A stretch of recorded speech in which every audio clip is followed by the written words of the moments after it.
This is the Akko Mod68HE, a 65% board with 8000 Hz polling rate, magnetic switches with a 0.1mm actuation, and an ultra fast rapid trigger with adjustable actuation down to 0.005mm.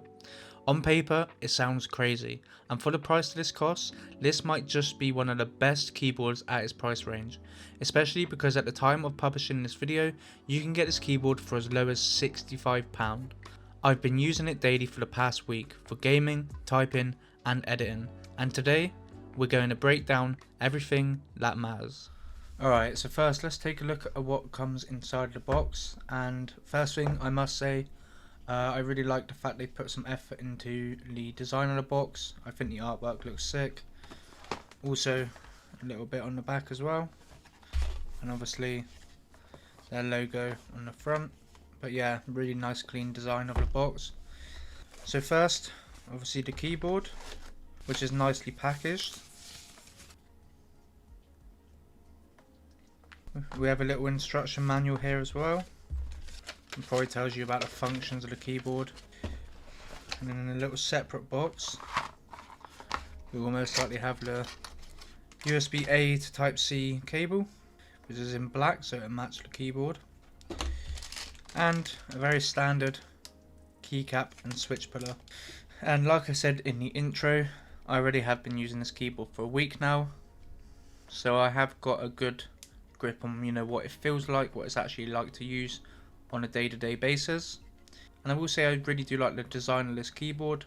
These look a little bit orange on the actual recording, but these are actually brown.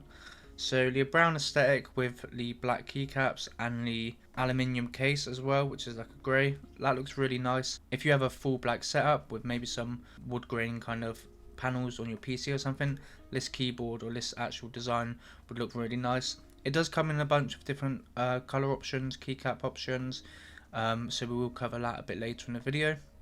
But here is what the keyboard looks like. Okay, so for the main specs, features and selling points of this keyboard. The first thing you'll notice is the weight. This thing is honestly built like a tank. It comes in at a weight of 1042 grams or 1.042 kilograms. It's a CNC aluminium case with a gasket mount design. This mounting style isolates a keyboard plate using gaskets, and it reduces vibration and provides a softer, more cushioned keystroke, and it feels premium. No flex, no creaks, and this keyboard sits solid on the desk. It does have these rubber feet at the bottom, and there is no flip up feet. You will notice some markings here, and that's because I did use some pads to raise this keyboard, as I do like to have the keyboard slightly at an angle, so this was kind of the only option I had due to it having just standard built-in rubber feet. As previously mentioned, this keyboard boasts a whopping 8K polling rate as well as a 16K scan rate. 8000 Hz polling rate means the keyboard is sending its key state to the PC 8000 times per second, so think of it like this: 1000 Hz, which is the standard for most gaming keyboards, updates every 1 millisecond. 8K on the other hand updates every 0.125 milliseconds, which is especially useful for any esports titles or FPS games where you're getting extremely high frame rates and need the fastest response time possible. The Mod68HE also has an extremely low actuation point at 0.1mm, as well as an extremely fast rapid trigger as low as 0.005 milliseconds. These extremely low actuations are extremely beneficial for gaming, and although typing on a keyboard with a low actuation usually results in accidental key presses, I haven't actually experienced this on this keyboard, even when typing and doing work. The keyboard comes stock with cherry profile keycaps, which feel sturdy and of high quality, as well as the Akko Astro Aim magnetic switches, which are put the specifications for on screen. Now the stock switches sound surprisingly good compared to many stock switches I've tried, but I'll let the keyboard speak for itself.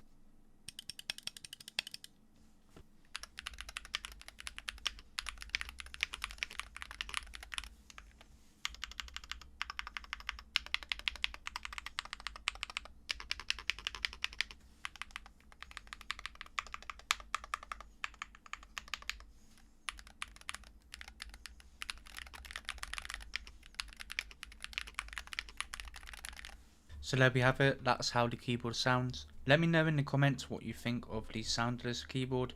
Do you think it sounds really good for a magnetic switch Hall effect keyboard? Let me know in the comments. Now the stabilizers come pre-lubed and there's very little wobble or play. Inside of the software / driver you also get an RT stabilizer mode, which is beneficial when the rapid trigger precision is set to 0.005mm, helping prevent unintended inputs or disconnections that may occur from minor hand tremors. And the other good thing is that the lighting on the keyboard is really good as well. With south facing ARGB with a 500Hz refresh rate, it's bright, vibrant, and the colours are accurate too. Now there really are a whole range of features this keyboard has to offer. You can actually get a wireless version of this keyboard with tri-mode connectivity, equipped with a built-in 10,000 mAh battery, so you won't need to constantly recharge the keyboard. It's reliable over long periods in wired, 2.4 gig wireless or Bluetooth modes. The Mod68HE uses a web and cloud driver, so you don't need to download or install any software, and your settings get saved in the cloud. It works on both Windows and Mac OS, so everything just carries over without compatibility problems or setup hassle. It's also equipped with a powerful CPU that delivers enhanced processing performance while maintaining low energy consumption. The ARM Cortex M4 CPU in the Mod68HE ensures constant and reliable performance in any situation. This keyboard also comes in multiple different layouts. The one I have is a US ANSI layout, but the version that has a wireless mode has 3 options. And one of the most important features is that this keyboard is hot swappable with many mainstream magnetic switches, including the Gateron Magnetic Jades, Jade Gaming, Jade Pro, TTC Uranus and TTC King. It's important to note that when changing the switches, you must calibrate the keyboard within the driver / software. Now let's just go over exactly how to use the software, how to adjust the actuation, the lighting and everything that's important to be able to change. So first of all, if we head over to the configuration tab, which is what it should be on default, and we go to the magnetic switch settings, we can see that the first tab is custom actuation. This is where you can set your actuation for all your keys, or you can do it independently based on your preference. So if you select here, this will select all the keys, and what you can actually do from there is you can select keys that you don't want being changed. So for example, all of these spacebar, shift and these kind of secondary binds, I won't need them at low actuation for gaming, so my main ones would be my actual letters and numbers. So if you look here, you can actually slide this all the way up, and that would be at the 0.1 actuation, and obviously you can adjust this depending on your preference. You also on the right hand side have the continuous rapid trigger, which you can select and put on, and if you want it on the fastest advertised speed, you can put it down to the 0.005. As mentioned, you do have the RT stabilizer, which you can adjust, and you will need to try this out for yourself and see what works for you. And you also have something called false touch guard, which it does tell you what it actually does, so you can go ahead and enable that as well if you want. But like I said, I would go ahead and set these all to the lowest actuation, and then at the top where it says retrieve current setting, this will actually synchronize all settings of the current keyboard to the driver. So if we press that, and it'll take a moment, all of our settings will now be saved, and we won't need to keep opening this or anything for the keyboard to be on its right profile. And now once again, if we just unselect all, now once again if we click on deselect here, we can then change all these secondary ones if we really wanted to. So as you can see, some of them are set to the lowest, but if we wanted to, we could go ahead and select every single one of these, and let's say we don't want them too sensitive, we could go ahead and put them on about 1, and we could also change the rapid trigger as well, slightly above that, and then we can lock our settings in using the retrieve current setting button. Now on the advanced tab you have things like snap key, mod tap. These are all functions or features I don't use, so I won't be covering them, and if you're using them yourself you will know how to use them better than I do, or how to configure them. If we go ahead and go to lighting, we will actually be able to change all the lighting effects here. As you can see, there's different effects or presets. I just always like to put mine as always on, and I quite like white RGB, but you can put it to whatever you want. The red on this keyboard looks really nice because of the black and wood style kind of contour keycaps, but my setup isn't red at all. Sometimes I'd have blue, but that just doesn't match the keycaps on this keyboard. You have your macros here, your FN keys, FN settings, and the other thing that's quite important to mention is in the configuration tab on other settings, you can actually change your polling rate. And the reason you might want to do this is, let's say you've got this keyboard, but you have quite an outdated PC. There is a chance that 8000 Hz polling rate might be too demanding for your hardware, and it could cause performance issues. As mentioned earlier in the video, the standard is 1000, so you could go ahead and put it on 1000. It's not going to feel 10 times worse or unplayable. That is the standard polling rate for most keyboards and mice nowadays. But if you're having no issues whatsoever, you can keep it on 8000, or maybe even drop it to 4000 if that's something you want. Now, as mentioned, you obviously can calibrate the keyboard here. Here you can select which switches you've got to ensure that once you put them in, it's all calibrated, it knows what switches you have. And down here you do have simulation, where you can actually test each key to see exactly how much you want to adjust the actuation yourself. If we put the key test on, you can see as soon as I'm hitting the key, it's actuating.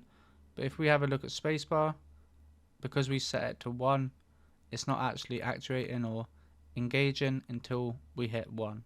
So that'll give you a good understanding of how you want to change things, and it's all personal preference with actuations. Just go ahead, assign them exactly how you want to, and just enjoy it. Now in the about section, this is the last bit I'll mention. You have driver version and firmware version.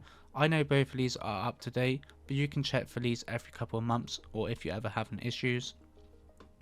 And you can register or log in over here, but that's not something I would actually bother to do. I would never really open the Akko software or driver. I would just use it, change my settings, and then never open it again until I want to change them again. Right, so let's now talk about the pricing. As you can see here, I have actually applied the discount code, which I will put on screen now, and it will be in the description for some of you guys that don't watch this far into the video. At standard, it is £81 for this keyboard, which is already a very good price, but with the discount code you can get it for about £65. Now, as mentioned earlier, I have this version here, the US ANSI layout, and with this version you do get options with the keycaps. You've got the white, you've got black transparent, you've got white transparent, which I'm not a huge fan of the transparent style. You have gradient hybrid black transparent, which I think looks pretty nice, and then you have it with white as well. Now, as you can see, the Misty Black and Brown and the Misty White don't have the wireless version available at the moment. I'm not exactly sure why. I don't know if it's a stock issue where it's new, but if you look at some of the other options, they have got the wireless version as well. But if you want to go for the other option, which is the ISO layout, you don't get any options for the keycaps or anything as of yet, but you can go from wireless or wired, and you can change the layout depending on what you need. Alright guys, so that just about wraps it up for this video. Make sure to let me know in the comments down below what you think of this keyboard. Honestly, for the price and the performance you get for the price you're paying, I think this keyboard is an extremely good option in 2025.